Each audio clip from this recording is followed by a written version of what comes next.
역대급 엔저거든요. 지금 거의 연 저점이에요. 그 말은 뭐냐? 반등하면 차익을 노릴 수도 있다라는 겁니다. 안녕하세요, 요리치 정은입니다. 여러분, 삼성전자가 드디어 7만 전자를 탈환했습니다. 박수. 이게 얼마 만에 상승이냐?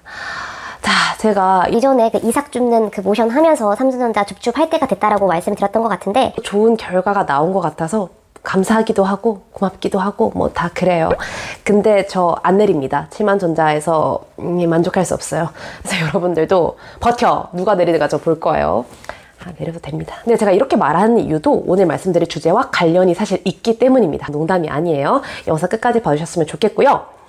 오늘의 주제는 사실 일본 증시가 요새 제일 핫합니다. 뜨거운 감자에 속하는데 그 이유 중 하나가 엔화가 약세예요. 엔저 현상이 지속되고 있고, 그러다 보니까 글로벌 투자자들이 들어오기 좋은 환경이라는 거예요. 그걸 또 반증하는 게 미국의 대표적인 투자자, 오마하의 현인인 워렌 버핏도 일본의 5대 종합 상사, 그러니까 일본의 대표적인 기업이라고 생각하시면 편해요. 이거를 사들였는데요. 보유 비중이 자그마치 7.4%라고 합니다. 주요 임원진의 비율보다 더 훨씬 더 많은 양을 들고 있는 거죠. 그리고 한 말이 살만한 일본 기업들을 사실 계속 찾고 있었고, 그리고 일본 종합 상사에 대해서는 앞으로 100년, 아니 그 이상 동안 살아남을 기업이라고 높게 평했습니다. 이런 상사를 갖고 있는 기업들이 많지 않아요. 한국하고 일본이 아시아 중에서는 유일하다고 하는데, 근데 왜 우리는, 버핏 아저씨, 근데 왜 우리는 왜 지나쳐 가셨을까요? 우리도 포스코 인터내셔널 있는데, 에릭스 인터내셔널, GS 글로벌 다 있는데 왜 일본만? 네, 이런 약간 좀 섭섭한 서운한 생각이 들기도 했습니다. 옛날에 워렌 버핏 아저씨가 포스코 한번 투자했다가 시계 물린 적이 있거든요. 그 뒤로는 한반도 쪽은 쳐다도 안 보는 것 같아요. 그리고 또 하나 일본 증시가 올라갔던 이유는 일본의 경제 성장률이었는데요. 이번에 25년 만에 처음으로 한국보다 더 높은 경제 성장률을 기록을 했다고 합니다. 그러니까 한국인의 입장에서는 사실 좀 씁쓸한 게 맞는 거죠. 근데 그렇다고 뭐 엄청나게 높은 수치가 아니라 뭐 0.4%인가 그래요. 그러니까 달리기를 하는데 원래 그냥 좀 느렸던 친구가 다른 친구들이 다 넘어지면서 자기가 상위권에 든 그런 케이스인 거죠. 그러다 보니까 일본 경제는 생각보다 또 탄탄하네, 또 경상수지가 흑자네 하니까 다른 투자자들이 더 들어오는 것도 있는 것 같습니다. 사실 지금처럼 뭐 경기가 꺾이네 마네, 뭐 은행이 파산하네 마네 하는 와중에 이렇게 결과를 내는 것만으로도 우호적 투자자들에게는 좀 구미를 당길 수밖에 없는 거죠. 그렇다면 일본 증시가 살아나는 건 알겠어. 이걸 우리나라 증시, 우리 주식 투자에서는 어떻게 적용하는가가 중요한 거겠죠. 저는 세 가지 관점에서 바라봤는데요. 우선 첫 번째로 반도체 기업에게는 호재입니다. 네, 그 이유는 요새 일본이 반도체 협력망을 강화하고 있기 때문인데요. 특히 미국과 같이 협력을 하면서 중국을 견제를 하기 시작했습니다. 사실 미국은 대놓고 중국을 견제를 하긴 했는데 일본은 그렇게까지는 하지 않았거든요. 그런데 둘이 이제 협력을 하면서 중국을 견제를 한 겁니다. 그러면 이게 우리나라 반도체 기업에 왜 호재냐? 그들에게 수출을 안 하고 중국 기업이 조금 반도체가 휘청거린다면 한국에서 수주를 받거나 아니면 한국 기업에게도 그 기회가 올 수가 있는 거겠죠. 그러면 미국하고 일본하고 동맹을 하면 한국 반도체 산업에게 또 안 좋을 수 있는 거 아니냐? 물론 저는 그 점도 있다고 생각해요. 근데 우리도 견제는 하지 않고요. 오히려 동맹을 제안을 했습니다. 소니하고도 같이 협력을 하자 했고, 일본에서도 삼성, 야 공장 좀 지어달라, 우리가 지원을 해주겠다, 보조금 주겠다, 이런 식으로 적극적으로 동맹을 하려는 의지를 보이고 있어요. 일본은 대표적으로 반도체 소재, 소부장, 소재 강한 기업이고, 우리나라는 파운드리, 제조, 생산에 강한 기업이거든요. 그래서 애초에 같은 반도체라고 하나 좀 특화된 영역이 달라요. 그래서 만약에 일본이랑 잘 협상을 맺어서 지금 수출 규제 당하고 있는 일본에 또 그런 물질들이 있거든요. 불화수소나 우리나라에서 국산화가 되긴 했지만 아직은 일본에 의존을 많이 하고 있는 그런 소재가 있는데, 근데 이번 동맹을 통해서 이런 소재를 잘 원활히 공급받는다면 우리가 반도체 단가를 결정할 때 있어서 또 제조를 할 때 있어서 안정적으로 수급이 가능하다는 거죠. 한미일 반도체 동맹이 확산이 되면 여러 가지 공장도 뭐 신설이 되고 할 거기 때문에 반도체 기업들에게는 저는 호재라고 생각을 합니다. 특히나 이제는 뭐 AI, 인공지능, 그리고 첨단 산업이 발전됨에 따라서 시스템 반도체 역할이 더 커지겠다라는 생각이 들고요.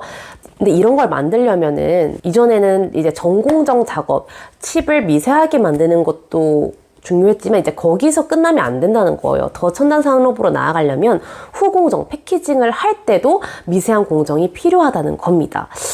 그래서 반도체 경쟁이 과열됨에 따라서 이 후공정 기업들, 이 패키징 기업들 중에서 고급 패키징을 하는 기업들을 눈여겨보면 좋을 것 같고요. 누가 더 잘 만드냐, 누가 더 기술력이 높은가로 사실 이제 우위가 결정이 될 거잖아요. 그래서 삼성도 후공정, 그 다음에 패키징에 투자를 감행을 했고, SK 하이닉스, 그 다음에 뭐 두산도 할 거 없이 이 후공정 부분에 투자를 하고 있습니다.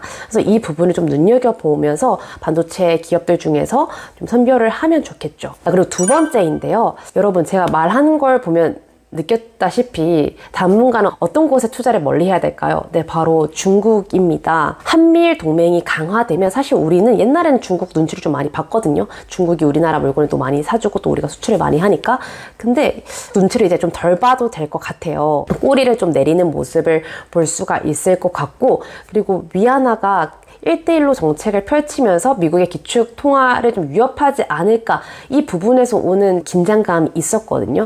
그런데 이번에 살짝 꼬리를 내리고 또 위안화보다는 엔화가 사실 기존의 기축 통화잖아요. 일본이란 나라가 너무 저성장을 하다 보니까 뭐 엔화로 좀 교역을 한다거나 아니면은 엔화의 자본을 받는 것을 좀 꺼렸다면, 하지만 지금의 일본이라면 또 미국과 동맹을 하고 성장하는 일본이라면 뭐 엔화로 자금 조달을 받는 것도 나쁘지 않겠네 라고 생각을 할 수가 있는 거죠. 그럼 위안화의 입지는 더 약해질 수밖에 없습니다.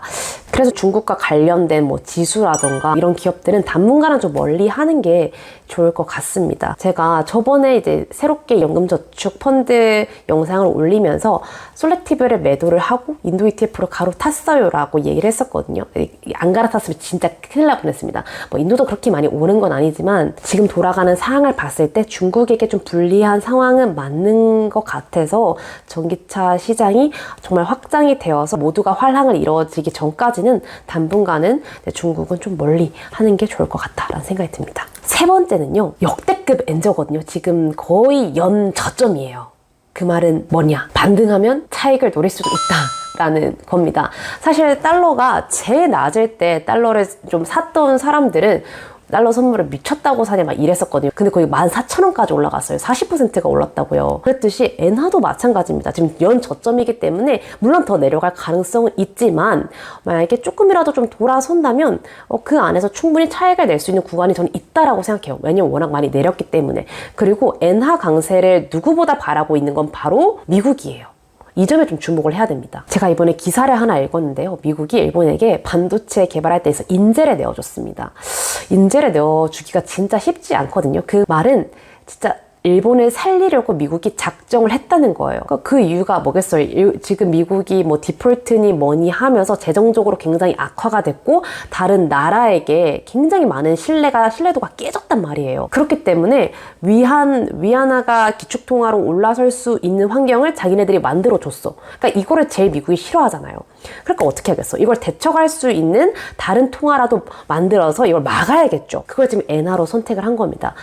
그들이 원하는 거는 일본이 조금이라도 산업이 더 살아나고 소비가 살아나서 엔화가 강세가 되길 바라는 겁니다. 이전부터 일본은 미국과 굉장히 친한 관계를 유지하고 있고 동맹 관계를 맺고 있기 때문에 중국처럼 기축통화의 자리를 노리지 않을 거예요. 뭐 이미 기축통화기도 하고 1위 자리를 노리려고 뭐 어떻게 수를 쓰진 않을 거예요. 그걸 알기 때문에 미국이 이용하는 거다라는 생각이 들고요.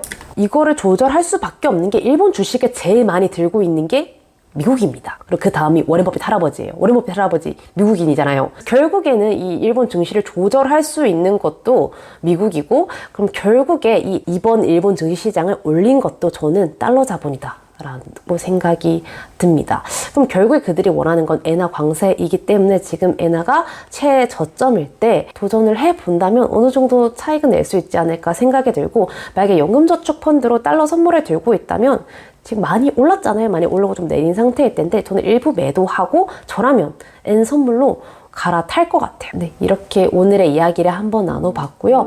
지금 증시 좋다고 막 달려갈 때 아닙니다. 어느 정도 수익이 나면은 항상 익절하는 습관을 가지셔야 되고, 그 이유가 뭐냐면 파월이 금리 인상을 이제 중단하겠다라는 말을 시켰는데 미국의 부채가 문제가 심각해지면서 이대로 금리 인상을 멈추면 안 되겠는데 하는 그런 반응들도 많아지고 있거든요.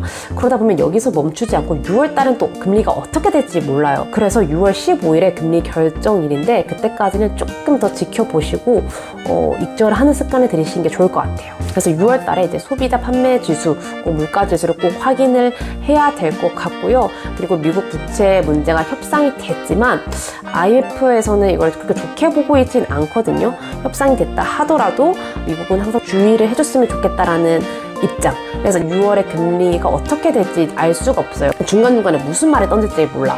6월 15일날 금리가 결정되는 걸 한번 보고 나서 자신의 비중과 포트를 더 늘릴 건지 보수적으로 잡을 건지 결정하는 게 필요하다라는 생각이 듭니다. 그래서 그게 결정되기 전까지는 보수적인 입장을 저는 유지를 했으면 하는 생각입니다.